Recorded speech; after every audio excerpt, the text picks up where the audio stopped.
digo, porém, andai no Espírito, e jamais satisfareis a concupiscência da carne. São estas as palavras do apóstolo Paulo em Gálatas, capítulo 5, verso 16.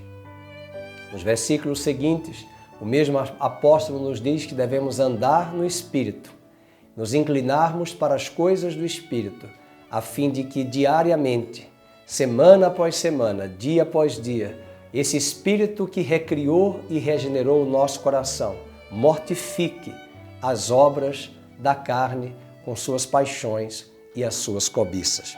Porque a carne, diz o verso 17, milita contra o Espírito, e o Espírito contra a carne, porque são opostos entre si, para que não façais o que porventura seja do vosso querer.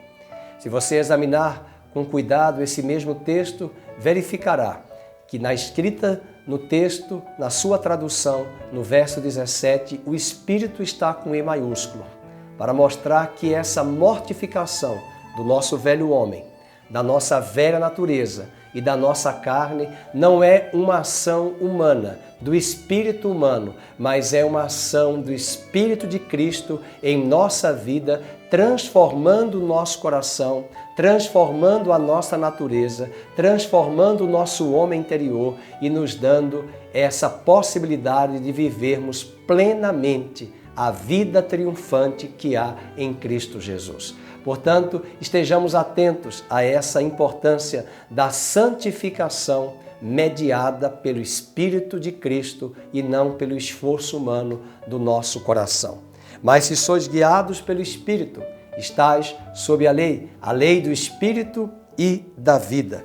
E Paulo começa a elencar as obras da carne, e ele traz no verso de número 19, as obras da carne são, e ele elenca já no aspecto da questão sexual, a prostituição, a impureza, a lascívia, a sensualidade, a idolatria, a feitiçaria, as inimizades, as porfias, as contendas, ciúmes, iras, discórdias, dissensões e facções, invejas, bebedices, verso 21, glutonarias e coisas semelhantes a estas, a respeito das quais eu vos declaro, como já outrora vos preveni, que não herdarão o reino de Deus os que tais coisas praticam. Não herdarão o reino de Deus os que praticam tais obras, tais ações. Isso é muito sério, nos desafia a termos um verdadeiro e genuíno arrependimento em nosso coração, porque podemos nascer de novo, mas precisamos buscar diariamente essa obra e essa prática da vida cristã, mediada pelo auxílio do Espírito Santo, que imprimirá em nosso coração a genuína santificação. Mas concomitante, o contrário também existe. Verso 22, mas o fruto do Espírito é o amor, a alegria, a paz, a longanimidade, a benignidade, a bondade, a fidelidade, a mansidão, o domínio próprio, e contra estas coisas não há lei. E os que são de Cristo Jesus, mediados pelo Espírito, crucificaram a carne com as suas paixões e as suas concupiscências. Eu gosto muito da carta de Paulo aos Romanos, porque em sua mesma carta ele vai afirmar que se outrora eu e você ofertamos os nossos membros para o pecado, nossos braços, nossas pernas, nossos olhos, nossa boca, nossos ouvidos, nosso olfato para o pecado, agora nós devemos ofertar os nossos membros como oferta viva para a santificação e a obra de Deus em nossas vidas. Deus quer nos desafiar para que sejamos vasos de honra, vasos em santidade, que oferecerão seus membros, seus corpos, sua mente, sua alma, todo o seu ser.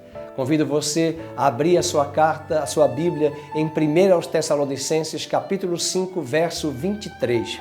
E o mesmo Deus de paz vos santifique em tudo, e que o vosso espírito, percebam que a ordem não é a vossa carne, a vossa alma, o vosso espírito. E ele nem usa a palavra carne, porque a carne é uma expressão da Bíblia para se referir a essa inclinação terrena para o pecado. Ele usa a palavra corpo, mas o nosso corpo vem em último lugar. Ele diz, e o vosso espírito, e a vossa alma e o vosso corpo sejam plenamente conservados, íntegros e irrepreensíveis até a vinda de nosso Senhor Jesus Cristo. Que tal lembrar, a essa altura do campeonato, que nas nossas primeiras aulas, nessa série de discipulado, nós mostramos lá em Gênesis 3, que o corpo foi instrumento de queda para o homem. A tentação começa no nível da carne, no nível do corpo, quando Satanás propôs a Eva para que ela olhasse para aquele alimento, aquele fruto da árvore do conhecimento do bem e do mal.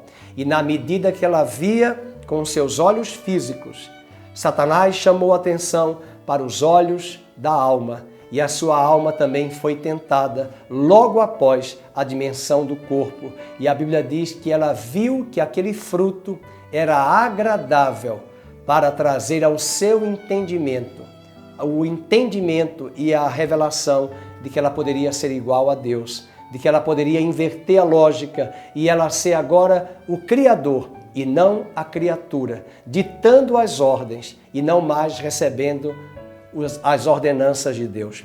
É essa inversão dessa lógica, onde Satanás propôs ao coração de Eva e de Adão, trazendo ali o pecado, e esse texto de Gênesis 3 nos mostra princípios para a tentação e a queda.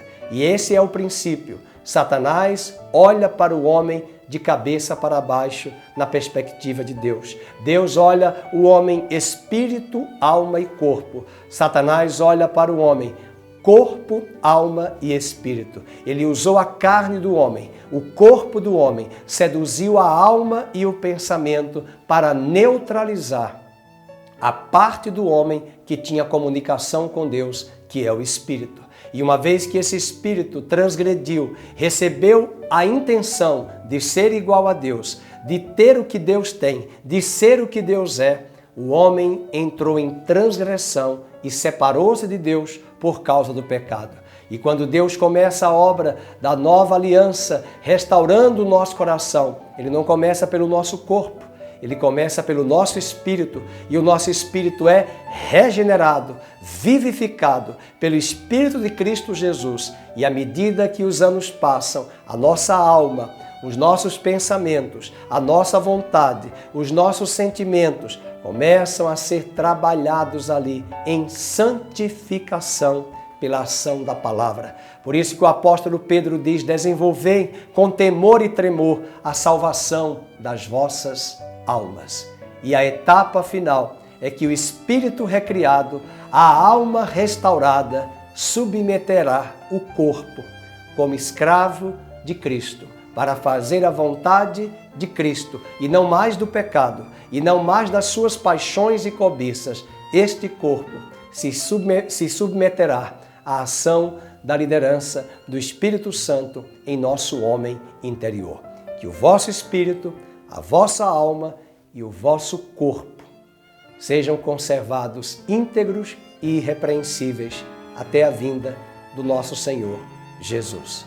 E Paulo também diz em Romanos 12: rogo-vos, pois, irmãos, pela compaixão de Deus, que apresenteis os vossos corpos como sacrifício vivo e agradável a Deus, a fim de que possais experimentar a boa, a perfeita e agradável vontade para a sua vida. Muito obrigado, Deus abençoe esses estudos, reveja esses mesmos textos, aprofunde na leitura e na comunhão com o Espírito Santo e não se esqueça, aquele que começou a boa obra há de completar, há de aperfeiçoar até o dia de Cristo Jesus. Muito obrigado.